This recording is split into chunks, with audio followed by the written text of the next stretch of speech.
ঘড়ির কাঁটায় এখন সময় হলো বিকেল 4:24।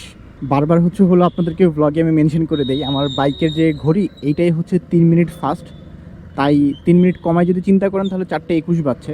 হ্যাঁ রে, সামনে যিনি বাইক চালাচ্ছে ইনি আসলে বাইক চালাতে পারে বলে আমার মনে হয় না। আর না হলে ওনার ব্রেক নাই বাইকে, এই জন্য উনি চালাইতেছে খুবই কেমন বাজেভাবে। তো 4:21 বাজে, এটা আসলে এখন মনে করে দেওয়ার মতো কিছু নাই। তবে আমি চিন্তা করছি এখন থেকে আমার বাইকের যে ঘড়ি এইটার টাইমটা আমি আইডিয়াল ধরবো এখন থেকে ইনশাআল্লাহ। 4:24 মানে 4:24ই বাজছে। আমার কথা কেমন স্পষ্ট শুনতে পাচ্ছেন একটু জানাবেন আমাকে। আশা রাখি আজকের পর থেকে কোয়ালিটি নিয়ে আর কোনো কম্প্রোমাইজ হবে না। অডিও কোয়ালিটি, ভিডিও কোয়ালিটি মনে করেন একদম টপ নচ হবে ইনশাআল্লাহ। তবে একটা সমস্যার কথা আছে, সমস্যাটা একটু পরে শেয়ার করি। তার আগে একটু ইন্ট্রো দিয়ে নেই। আসসালামু আলাইকুম সবাইকে, আশা রাখি সবাই ভালো আছেন, সুস্থ আছেন।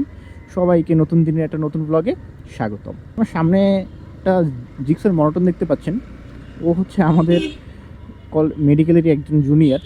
কই যাচ্ছে কে জানে, আমাকে এখন পর্যন্ত চিনতে পারে না হয়তো। যাক, না চিনলে সমস্যা নাই। এখন হাই হ্যালো দেওয়ার সুযোগ নাই, আসলে সময়ও নাই। দ্রুত করে কই যাব, তালতলি যাব। আজকে তালতলি যাওয়ার পিছনে একটা ইন্টারেস্টিং কাহিনী আছে, আস্তে আস্তে শেয়ার করবো ইনশাল্লাহ। প্রথমত আমার সাথে যে যাবে তালতলি তাকে যাই রিসিভ করে নেই ইনশাল্লাহ। ওরে 67-70 চালাচ্ছে, রিস্কি হয়ে যায়। এই জন্য আমি ওকে ওভারটেক করতেছি না, দেখি কতক্ষণ এভাবে চালানো যায়। চালানো শেষ, কারণ আমি এখন হাতের বামে চলে যাব। যাকে নিয়ে যাচ্ছি এখন সে আমার বন্ধু জিশান। অনেকেই নাম শুনে চিনে গিয়েছেন, কারণ আমার অনেকগুলো ভিডিওতেই জিশানকে দেখা গেছে। সিনেমেটিক প্লাস নর্মাল যে কোনো ব্লগ দেখা যাওয়ার কথা, না দেখা যাওয়ার কোনো কারণই আমি জানি না আসলে। রিক্সাওয়ালা আমাকে এদিক এদিক দেখালো কেন আমি ঠিক বুঝলাম না। উনি মনে হয় ভাবছে যে আমি এইখানকার দিকটা চিনি না। আমি ভাবতেছিলাম যে কীভাবে শর্টকাটে দ্রুত তালতলি যাওয়া যায় সেইটা চিন্তা, আর উনি আমাকে মনে হয় রাস্তা ডিরেকশন দেখাচ্ছিল। হতে পারে। তালতলি যাব। আরেকটা ইন্টারেস্টিং ব্যাপার বরিশালের অলিগলির অনেকগুলো রাস্তা 5 তারিখের পরে সুন্দর মতো সংস্কার হয়ে গেছে। আর রাস্তাগুলোর কোয়ালিটিও আলহামদুলিল্লাহ বেশ ভালো হয়েছে, মানে খুবই ভালো কোয়ালিটির রাস্তা। পাশাপাশি আমি জীবনে দেখি নাই যে রাস্তা করছে আর সাথে সাথে রাস্তার মার্কিং দিছে। আপনারা কি খেয়াল করতেছেন, এই যে একটা গলির রাস্তা সেটাতে পর্যন্ত মার্কিং দিয়ে দিয়েছে, যেখানে হাইওয়ের রাস্তাগুলো তো ঠিকমতো মার্কিং করা থাকে না। খুবই ভালো বা খুবই পজিটিভ ব্যাপার এটা। তবে রাস্তাঘাট হইতেছে, সুন্দর সুন্দর রাস্তাঘাট, এটি তো অনেক পজিটিভ ব্যাপার স্যাপার। কারণ এখন তালতলি যাওয়ার জন্য বা বরিশালের এক জায়গা থেকে আরেক জায়গায় যেতে হলে ভাঙা রাস্তার ঝামেলাটা পোহাতে হয় না।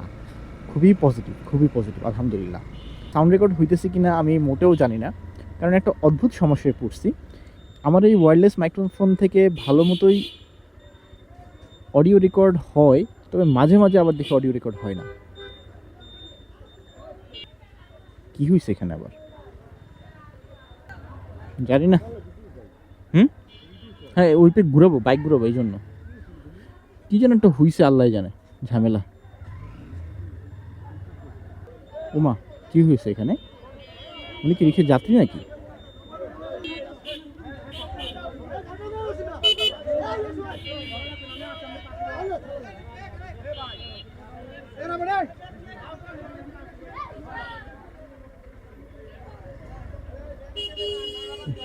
রিক্সাওয়ালার কিছু হয়েছিল নাকি? রিক্সায় সংঘর্ষ বা মারামারি সামথিং এরকম কিছু একটা হয়েছে কি জানি। বাংলাদেশে এগুলো তো এখন কমন চিত্র হবেই। মানুষের মাথা সবসময় সারাদিন কেন যেন একটু বেশি গরম থাকে। Who knows, why I don't know actually. যে যা ইচ্ছা করতে থাকুক, মেরে মুড়ে একদম পাটায় ফেলুক। হাত থাকতে মুখ কেন? যাক, সবই মজা করে বলতেছি, কোনোটাই সিরিয়াসলি বলতেছি না। আসলে যেসব সমস্যা কথা বলে বসে সমাধান করা সম্ভব, সেই সব সমস্যাগুলো এইভাবে রক্তারক্তি হাতাহাতির পর্যায়ে না যাওয়াই ভালো। যা মনে দেখে হাতাহাতি মনে হয় একটু হইছে। এই দেখেন, বলতে না বলতে দেখতেছেন এই যে আরেকটা রাস্তার সংস্কার হচ্ছে। পজিটিভ না ব্যাপারগুলো? পজিটিভ, কিন্তু কিন্তু রাস্তার সামনে ভাঙা, নিচে নামতে হবে। এই যে এইখান থেকে নিচে নামবো, একটু ফ্লোর পাওয়া গেছে, নেমে যাই। যাওয়া কি সম্ভব আদৌ? বন্ধ না, এখান থেকে যাওয়া যাবে না, ঘুরাইয়া ফেলতে হবে। ওইখানে দুইজন দাঁড়ায় ছিল কিন্তু তারা কিছু বলতেছি না, দুইটা ছেলে অথচ বলে দিছে সুন্দর করে। এক একটা বাধা আসতেছে আর হলো তালতলি যাওয়ার সময় নষ্ট হচ্ছে। আমি চাচ্ছি গোল্ডেন আওয়ারের মধ্যে তালতলি পৌঁছায় যাইতে, কারণ গোল্ডেন আওয়ারের মধ্যে না পৌঁছতে পারলে আসলে ভিডিও ক্যামেরাতে মানে মোবাইলে অ্যাকচুয়ালি যে সিনেমেটিক ভাইব আসলে ওইটা ফুটাই তোলা সম্ভব হয় না। এই জন্য গোল্ডেন আওয়ারটা ধরা গিয়ে খুবই জরুরি। সময় হচ্ছে 4:36 বেজে গিয়েছে, প্রায় 5টার কাছাকাছি। যেখানে ইচ্ছা ছিল 4টার মধ্যে পৌঁছে যাব, সেটা সম্ভব হয় নাই। কি করব এখন বলেন, কিছু করার নাই, যা আছে এই সময়ের মধ্যেই খুব দ্রুত যাওয়ার চেষ্টা করব। এক একটা রাস্তায় ঢুকি আর রাস্তা কাটা। এটা আমার জন্য একটু বিরক্তিকর হলেও আজকের জন্য এটা লং টার্মে একটা ভালো জিনিস। কারণ রাস্তার সংস্কার হচ্ছে, এটা কি ভালো না? অবশ্যই ভালো, সমস্যা নাই। মাঝে মাঝে এরকম উন্নয়ন কাজ হতে গেলে একটু জীবনযাত্রা একটু ব্যাহত হলে সেটা মেনে নিতে হয়। এখন হাতের বামে ঢুকে গেলাম, অলিগুলি দিয়ে শর্টকাট মেরে যত দ্রুত যাওয়া সম্ভব হয়। আসলে শর্টকাট নাই যাওয়ার, রাস্তা গেলে এদিক দিয়ে যেতে হবে। আপনাদেরকে একটু হিস্টোরি শোনাই অ্যাকচুয়ালি আমার পাস্টের ব্যাপারে। আমি ঢাকায় বেশ অনেক বছরই ছিলাম, খুবই ফেমাস একটা কলেজে পড়েছি আলহামদুলিল্লাহ। আল্লাহ সেই সৌভাগ্য আমাকে দিয়েছেন, মা বাবার দোয়া, ফ্যামিলির দোয়া, সবার দোয়া আলহামদুলিল্লাহ।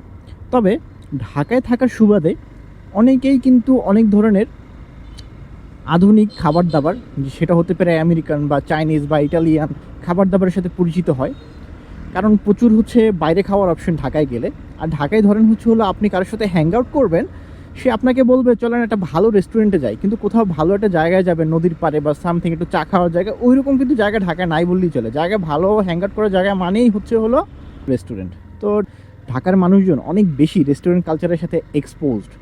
যদিও আমার ক্ষেত্রে ব্যতিক্রম, আমি ঢাকায় থাকছি কিন্তু আমার সাথে আমার ফ্যামিলি থাকায় দুই বেলাই দুই বেলা বলেন, 3 বেলা বলেন, যাই বলেন না কেন, আসলে ওই সব আধুনিক খাবার দাবারের সাথে আমার এক্সপোজার একদমই হয় নাই।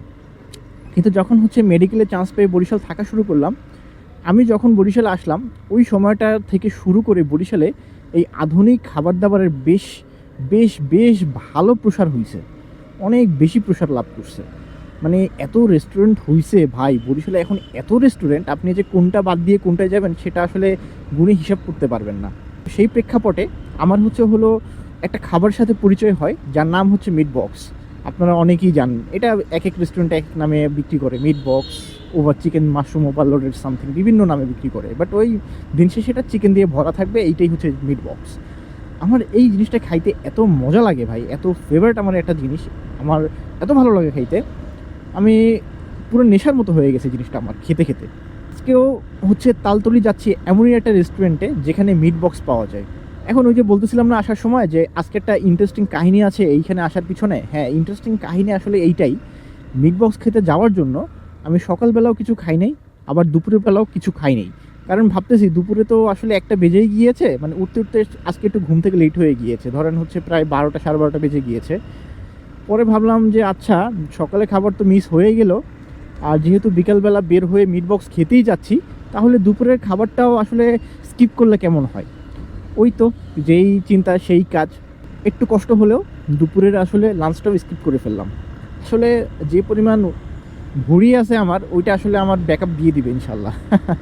তো কথা বলতে বলতে আসলে তালতলি কাছাকাছি চলে আসছি।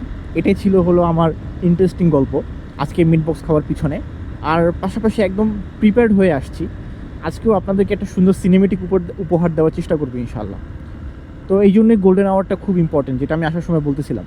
আমি বর্তমানে যে ভিডিওগুলো গোপ্রো দিয়ে বানাচ্ছি, এই ভিডিওগুলোর রেজুলেশন 1080p, মানে সংক্ষেপে বললে এইচডি। কিন্তু আমি চাচ্ছি আপনাদেরকে 4K ভিডিও উপহার দেওয়ার জন্য রেগুলার বেসিসে, কিন্তু সেটা সম্ভব হচ্ছে না আমার ব্যাটারির কারণে। এখন বলতে পারেন ব্যাটারিতে কী সমস্যা?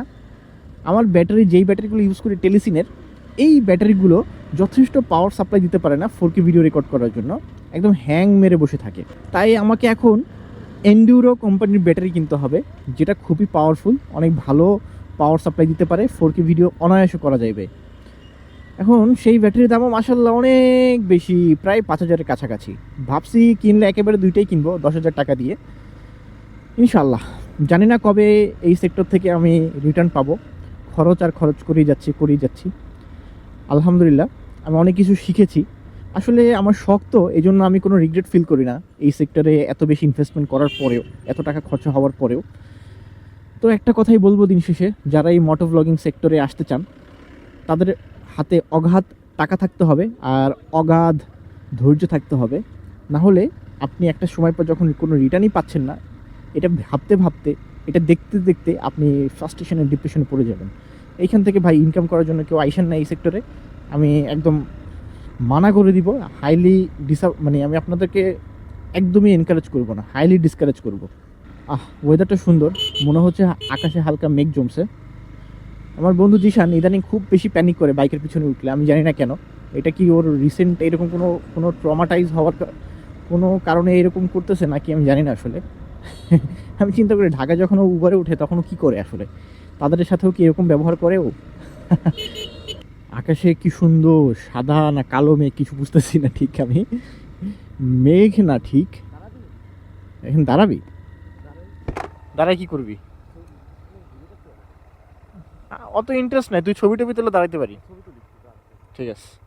বন্ধু জিশান দাঁড়াইতে বললো, ছবি টবি তুলবে নাকি, কারণ আকাশটা ভাই এত সুন্দর উঠছে, মানে আসলে না দাঁড়ায় কোনো উপায় নেই। জাস্ট দেখেন, ক্যামেরা আপনারা হয়তো বুঝতে পারতেছেন কি সুন্দর আকাশ, অনেক সুন্দর। আর এখানে যদি আসলে একটু প্ল্যান করা যায় তো অনেক সুন্দর সুন্দর ভিডিও প্লাস হলো ছবিও আপনি বের করতে পারবেন ইনশাল্লাহ। ওরে ভাই সেই সুন্দর। আই ওয়াজ রং, বন্ধু শুধু একটা ছবি তুলছে, একটা ভিডিও নিয়েছে মনে হয়, শর্টস হিসেবে মানে স্টোরি হিসেবে আপলোড দিবে। বাহ অনেক সুন্দর। এই লোকেশনটা এখন আগের থেকে এত বেশি অ্যাভেলেবেল, যাতায়াত ব্যবস্থা এতটা উন্নত হয়ে গিয়েছে, মানুষজন এখন একদম শুক্রবার আর বৃহস্পতিবার বা শনিবার এরকম ছুটি দিন ব্যতীত রিক্সা অটোতে করে খুব সহজেই চলে আসে। আগে এক সময় ছিল যখন এই এরিয়াতে আসলে মানুষ আসতোই না, চিনতো না। আগে প্রথম কথা চিনতোই না। এখন তো মানুষ চিনে জানে, আসে, ঘুরে, জ্যাম বাঁধায়। মনে করেন শুক্রবার তো আপনারা জানেন কি না, কোনো ভিডিওতে আমি দেখাইছি কি না, ওই যেখানে আমরা দাঁড়াইছিলাম সেখান থেকে শুরু করে একদম মনে করেন লাস্ট মাথা পর্যন্ত জ্যাম দিয়ে ভরা থাকে। আর জ্যামটা লাগার কারণ হলো অনেক শৌখিন লোকজন আসে গাড়ি নিয়ে। আর আপনি যখন গাড়ি নিয়ে আসবেন এই রাস্তায় তো ভাই একটা গাড়ি গেলে আরেকটা গাড়ি ঢোকার, মানে একটা গাড়ি গেলে আরেকটা গাড়ি উল্টা দিকে আসার কোনো সুযোগ নেই, বা পাশাপাশি দুইটা গাড়ি চলারও কোনো সুযোগ নেই।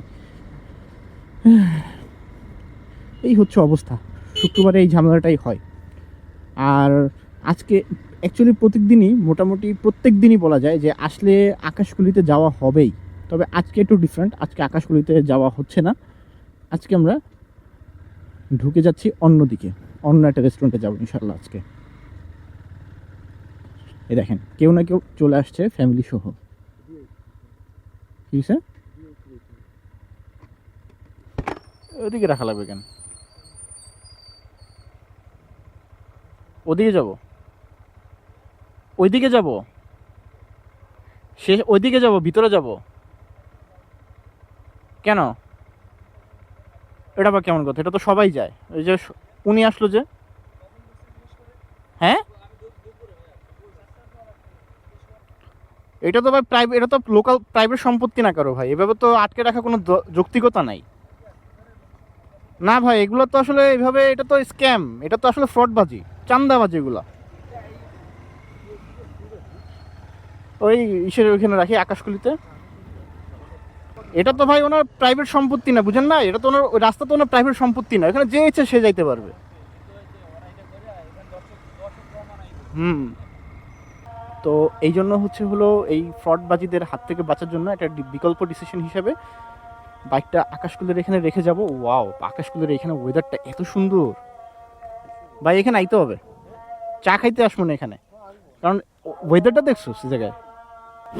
যাই, এখন তো তালতলি চলে আসছি, আপনাদেরকে একটু ওয়েদারটা দেখাই।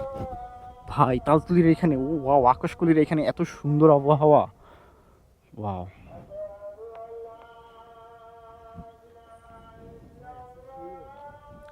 ওই যে দেখতে পাচ্ছেন দূরে রেস্টুরেন্টগুলো, আমরা এখন ওইখানেই যাচ্ছি। ওইখানে একটা রেস্টুরেন্ট কি যেন নাম ভুলে গেছি, ওইখানেই আমরা যাবো ইনশাল্লাহ। মনে হয় রান্নাবাড়ি, মনে হয় রেস্টুরেন্টের নাম। চলেন যাই আস্তে আস্তে। আলহামদুলিল্লাহ আজকের সময়টা বেশ ভালো কাটছে। একটা সুন্দর সিনেমেটিকও বানাইছি, আপনাদের দেখার জন্য আমন্ত্রণ রইল। এই চ্যানেলেই আপলোড করা হবে ইনশাআল্লাহ। হইছে অলরেডি, ভ্লগের আগে সিনেমেটিক চলে আসার কথা। এই যে দেখেন কি উল্টাপাল্টা হবে। ওমা, মহিলা মানুষ, যা মহিলা মানুষকে দেখলাম বাইক চালাইতেছে, বাহ সুন্দর ব্যাপার না। এখন কথা হচ্ছে আলোতে আসছি, একটু ইম্পর্টেন্ট কথাবার্তা সেরে নেই। অলরেডি বলছি ইম্পর্টেন্ট কথা যে দিনটা আজকে ভালো কাটছে আলহামদুলিল্লাহ। অনেক সুন্দর বাতাস ছিল, আকাশটা মেঘলা হয়ে গেছে হঠাৎ করে প্রচুর, পাশাপাশি মেঘে মেঘে ঘর্ষণ হচ্ছে, আর বজ্রপাত হচ্ছে, সুন্দর লাগতেছিল। কিন্তু বৃষ্টি আর হচ্ছে না, বৃষ্টি হালকা একটু হয়েছে, যদি আজকে সারাদিনে আরও একটু বৃষ্টি হয়েছে, সকালবেলা একটু হয়েছিল দেখছিলাম। আর এভাবে হলো আপনাদের সাথে অনেক দিন পর একদম সামনাসামনি হার্ট টু হার্ট কথা বলে খুব ভালো লাগছে, কারণ এইভাবে কথা বলা হয় না, অনেক দিন হয়েছে। এই চ্যানেলটাতে দেখা গেছে যে ম্যাক্সিমাম দিন ওই রেগুলার ব্লগ আপলোড দিব এই কথা বলে সিনেমেটিকই আপলোড দিচ্ছি। তো আমার সিনেমেটিকগুলো কেমন হচ্ছে সেগুলো আপনারা জানাইয়েন আমাকে। তবে একটা ব্যাপার কি বলে রাখি, ব্লগের ভিতরে যে সিনেমেটিকগুলো ইউজ করি আর আলাদাভাবে যে সিনেমেটিক বানাই, এই দুটোর ভিতরে হলো আকাশ পাতাল তফাৎ থাকে। যখন ব্লগের জন্য সিনেমেটিক বানাই তখন সেই সিনেমেটিকগুলোর পিছনে খুব বেশি ইঞ্জিনিয়ারিং করার সময় পাই না। তো এফপিএস মেনটেন করা, শাটার স্পিড মেনটেন করা, 180 ডিগ্রি রুল মেনটেন করা, এন্টি ফিল্টার লাগানো বা অ্যানামরফিক লেন্স লাগানো, আসলে খুব বেশি সময় পাই না। এটার জন্য অনেক বেশি সময় ইনভেস্ট করা লাগে। আমার আসলে ওই সময়টা হাতে খুব বেশি থাকে না। কোনো একটা লোকেশনে গেলে দেখা যায় যে 10 মিনিট, 15 মিনিট, 20 মিনিটই থাকি ম্যাক্সিমাম, এরপর চলে আসাই লাগে।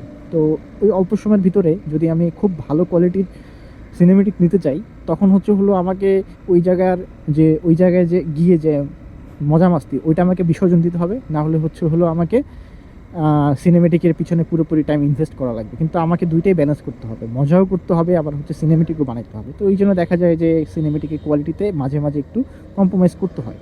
তবে চেষ্টা করবো এখন থেকে আপনাদেরকে সব সময় top notch quality video provide করার জন্য, হোক সেটা ব্লগ, হোক সেটা সিনেমেটিক, উভয় দিক থেকে আমি চেষ্টা করব যতটা পারা যায়।